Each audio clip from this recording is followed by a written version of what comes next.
ଯେତେବେଳେ ଆମକୁ କୌଣସି ଶାରୀରିକ ରୋଗ ହୋଇଥାଏ ତେବେ ଆମେ ତୁରନ୍ତ ଡାକ୍ତରଙ୍କ ପାଖକୁ ଯାଇଥାଉ ଏବଂ ତାର ଚିକିତ୍ସା କରାଇଥାଉ। କିନ୍ତୁ ଯେତେବେଳେ ଯଦି କାହାକୁ କୌଣସି ପ୍ରକାର ମାନସିକ ରୋଗ ହୋଇଥାଏ ତେବେ ସେ ନା ନିଜ ବିଷୟରେ ଜାଣିପାରିଥାନ୍ତି ନା ତାଙ୍କ ଚାରିପାଖରେ ଥିବା ଲୋକମାନେ ତାହା ଏକ ମାନସିକ ରୋଗ ବୋଲି ଚିହ୍ନଟ କରିପାରିଥାନ୍ତି। କାହିଁକି ନା ଆମମାନଙ୍କ ଭିତରୁ ଅଧିକାଂଶ ଲୋକ ମାନସିକ ରୋଗର ଲକ୍ଷଣ କ'ଣ ତାହା ଜାଣିନଥାନ୍ତି। ଆପଣମାନେ ଜାଣିଛନ୍ତି କି ପ୍ରତିବର୍ଷ 8 ଲକ୍ଷ ଲୋକରୁ ଉର୍ଦ୍ଧ୍ୱ ଲୋକ ସୁଇସାଇଡ୍ କରିଥାନ୍ତି, ଯାହାକି ହେଉଛି ଏକ ମାନସିକ ରୋଗ ଏବଂ ସେମାନଙ୍କ ମଧ୍ୟରୁ ପ୍ରାୟ 2,30,000 ଲୋକ ଭାରତୀୟ ଅଟନ୍ତି। ଯଦି ମୁଁ ଆକୁ ଏକ ସରଳ ଭାଷାରେ ଆପଣଙ୍କୁ ବୁଝେଇଦେବି ତେବେ ପ୍ରତି 40 ସେକେଣ୍ଡରେ ଜଣେ ବ୍ୟକ୍ତି ସୁଇସାଇଡ୍ କରିଥାନ୍ତି। ଆପଣମାନେ ଭାବିପାରୁଛନ୍ତି ଏହାର ଭୟାବହତା କେତେ? ତେଣୁ ମାନସିକ ରୋଗର ଲକ୍ଷଣ ଗୁଡ଼ିକୁ ଜାଣିବା ଏବଂ ତାହାର ପ୍ରତିକାର କରିବା ନିହାତି ଦରକାର। ଯଦି ଆପଣ ମାନସିକ ରୋଗର ଲକ୍ଷଣ ଗୁଡ଼ିକୁ ଜାଣିପାରିବେ ତେବେ ଆପଣ ହୁଏତ ନିଜ ଘରେ ହେଉ ନହେଲେ ନିଜ ସମାଜରେ କାହାର ନା କାହାର ଜୀବନ ବଞ୍ଚାଇ ପାରିବେ। ଆଜିର ଏହି ଭିଡ଼ିଓଟିରେ ଆମେ ମାନସିକ ରୋଗର ଲକ୍ଷଣ ବିଷୟରେ ଆଲୋଚନା କରିବା। ନମସ୍କାର, ମୁଁ ରୁଚିସ୍ମିତା ଆପଣଙ୍କୁ ସ୍ୱାଗତ କରୁଛି ହେଲ୍ଥ ବିଟ୍ସ ଓଡ଼ିଆ ଚ୍ୟାନେଲକୁ।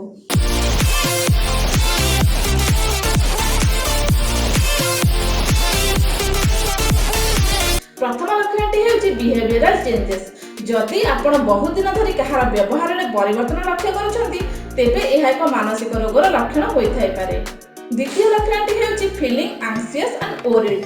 ଯଦି କେହି ବ୍ୟକ୍ତି ସବୁବେଳେ ଡରି ଡରି ରହୁଛନ୍ତି, ସବୁବେଳେ ବ୍ୟସ୍ତ ବିବ୍ରତ ରହୁଛନ୍ତି ଏବଂ ଟିକେ କିଛି କଥା ହେଲେ ମଧ୍ୟ ଡରି ଯାଉଛନ୍ତି ତେବେ ଏହା ଏକ ମାନସିକ ରୋଗର ଲକ୍ଷଣ ହୋଇଥାଇପାରେ। ସପୋଜ କେହି ଲୋକ ଥିବେ ଯେ କି ଗୋଟେ ଛୋଟ ଫୋନ୍ କଲ୍ ଆସିଲା ମଧ୍ୟ ଡରି ଯାଉଥିବେ। ସେ ଭାବୁଥିବେ ଯେ ଏ ଫୋନ୍ କଲ୍ ମୋ ପାଖକୁ କାହିଁକି ଆସିଲା, ଇଏ ମୋତେ କିଛି ମାରିବା ପାଇଁ ଷଡ଼ଯନ୍ତ୍ର କରୁଛନ୍ତି କି, ମୋତେ କିଛି ଦୁଃଖ ଖବର ମିଳିବ କି, ଏହିସବୁ କଥା ଭାବି ସେ ନିଜ ଭିତରେ ଡରି ଯାଆନ୍ତି ଏବଂ ସବୁବେଳେ ବ୍ୟସ୍ତ ବିବ୍ରତ ରୁହନ୍ତି। ଯଦି ଏହିସବୁ ଲକ୍ଷଣ ବହୁତ ଦିନ ଧରି ଆପଣ କାହା ପାଖରେ ଦେଖୁଛନ୍ତି ତେବେ ଏହା ଏକ ମାନସିକ ରୋଗର ଲକ୍ଷଣ ହୋଇଥାଇପାରେ। ତୃତୀୟ ଲକ୍ଷଣଟି ହେଉଛି ଫିଲିଂ ଡିପ୍ରେସନ୍ ଆଣ୍ଡ ଅନହ୍ୟାପି, ଯାହାକି ଜଣେ ବ୍ୟକ୍ତି ସବୁବେଳେ ଚିନ୍ତାଗ୍ରସ୍ତ ରହିବେ ଏବଂ ସବୁବେଳେ ମନ ଦୁଃଖରେ ରହିବେ। ଚିନ୍ତା କରିବା ଏକ ସାଧାରଣ କଥା।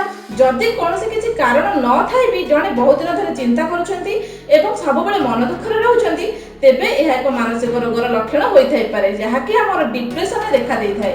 ଏହାକୁ ମୁଁ ଏକ ଉଦାହରଣରେ ଆପଣଙ୍କୁ ବୁଝାଇ ଦେଇପାରେ। ସପୋଜ କାହାର ବାର୍ଥଡେ ଥିବ ଏବଂ ସବୁ ସାଙ୍ଗମାନେ ମିଶି ତାକୁ ସେଲିବ୍ରେଟ୍ କରୁଥିବେ, ଖୁସି ଅନୁଭବ କରୁଥିବେ, କିନ୍ତୁ ବାର୍ଥଡେ ଥାଇ ମଧ୍ୟ ସେହି ବ୍ୟକ୍ତି ଜଣକ ମନ ଦୁଃଖରେ ଥିବେ, କୌଣସି କିଛି କାରଣ ନେଇ ଚିନ୍ତାଗ୍ରସ୍ତ ଥିବେ। ଯଦି ଏହି ଲକ୍ଷଣ ବହୁତ ଦିନ ଧରି ଆପଣ କାହା ପାଖରେ ଦେଖୁଛନ୍ତି ତେବେ ଏହା ଏକ ମାନସିକ ରୋଗର ଲକ୍ଷଣ ହୋଇଥାଇପାରେ। ଚତୁର୍ଥଟି ହେଉଛି ମୁଡ୍ ଚେଞ୍ଜ ହେବା। ମୁଡ୍ ଚେଞ୍ଜ ହେବା ଏକ ସାଧାରଣ କଥା। ଯେମିତିକି ଆମେ ଯଦି କୌଣସି ବ୍ୟାଡ୍ ନ୍ୟୁଜ୍ ଶୁଣିଥାଉ ତେବେ ଆମେ ମନ ଦୁଃଖ କରିଥାଉ ଏବଂ କିଛି ଗୁଡ୍ ନ୍ୟୁଜ୍ ପାଇଲେ ଆମେ ଖୁସି ଅନୁଭବ କରିଥାଉ। କିନ୍ତୁ ଯଦି କୌଣସି ବ୍ୟକ୍ତି କିଛି କାରଣ ନଥାଇ ମଧ୍ୟ ଖୁସି ଏବଂ ଦୁଃଖ ଅନୁଭବ କରନ୍ତି, ଖୁସି ଅନୁଭବ କରୁ କରୁ ହଠାତ୍ କିନା ରାଗିଯାଆନ୍ତି ଏବଂ କିଛି କାରଣ ନଥାଇ ମଧ୍ୟ ମନ ଦୁଃଖ କରିଥାନ୍ତି ଏବଂ ଏହି ସବୁ ଲକ୍ଷଣ ବହୁତ ଦିନ ଧରି ଲାଗି ରହେ ତେବେ ଏହା ଏକ ମାନସିକ ରୋଗର ଲକ୍ଷଣ ହୋଇପାରେ। ପଞ୍ଚମଟି ହେଉଛି ସୋସିଆଲ ୱିଡ୍ରାଲ୍।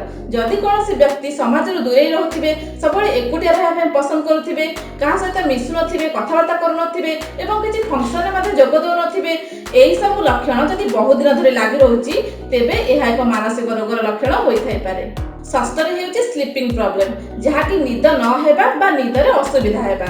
ଯଦି କାହାର ନିଦରେ ଅସୁବିଧା ସୃଷ୍ଟି ହେଉଛି ଏବଂ ଶୋଇଲା ବେଳେ ସେ ବାରମ୍ବାର ଉଠି ପଡୁଛନ୍ତି କିମ୍ବା ଠିକ୍ ଠାକ୍ ନିଦ ହେଉନି, ଆପଣମାନେ ଜାଣିଛନ୍ତି ଯେ ଶୋଇବା ଆମ ଶରୀର ପାଇଁ ନିହାତି ଦରକାର।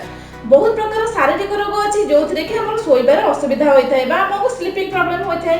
କିନ୍ତୁ ଯେତେବେଳେ ଯଦି କୌଣସି ଶାରୀରିକ ରୋଗ ନଥାଇ ମଧ୍ୟ କାହାର ଏହିପରି ଅସୁବିଧା ହେଉଛି ଏବଂ ଏହା ବହୁତ ଦିନ ଧରି ଲାଗି ରହୁଛି ତେବେ ଏହା ଏକ ମାନସିକ ରୋଗର ଲକ୍ଷଣ ହୋଇଥାଇପାରେ। ସପ୍ତମରେ ହେଉଛି ନିଜକୁ ଭ୍ୟାଲୁଲେସ୍ ବା ମୂଲ୍ୟହୀନ ମନେ କରିବା।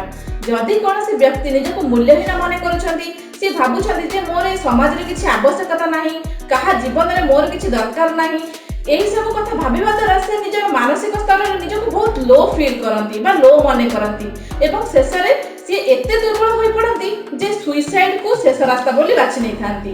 ଯଦି ଏହି ସବୁ ଲକ୍ଷଣ ଆପଣ ନିଜଠାରେ କିମ୍ବା ଅନ୍ୟ କାହାଠାରେ ଦେଖିବା ପାଇଁ ପାଉଥାନ୍ତି ତେବେ ଆପଣ ତୁରନ୍ତ ସାଇକିଆଟ୍ରିଷ୍ଟ ବା ମାନସିକ ରୋଗ ବିଶେଷଜ୍ଞଙ୍କ ସହ ପରାମର୍ଶ କରନ୍ତୁ। ଯଦି ଆପଣ କିଛି ବୁଝିପାରୁନାହାନ୍ତି ଏବଂ କ'ଣ କରିବେ କିଛି ଜାଣିପାରୁନାହାନ୍ତି ତେବେ ଆପଣ ଆମକୁ ଯୋଗାଯୋଗ କରିପାରିବେ। ଆମ ସୋସିଆଲ ମିଡ଼ିଆର ସବୁ ଲିଙ୍କ ଆମେ ଡେସ୍କ୍ରିପସନ୍ ବକ୍ସରେ ଦେଇଦେଇଛୁ।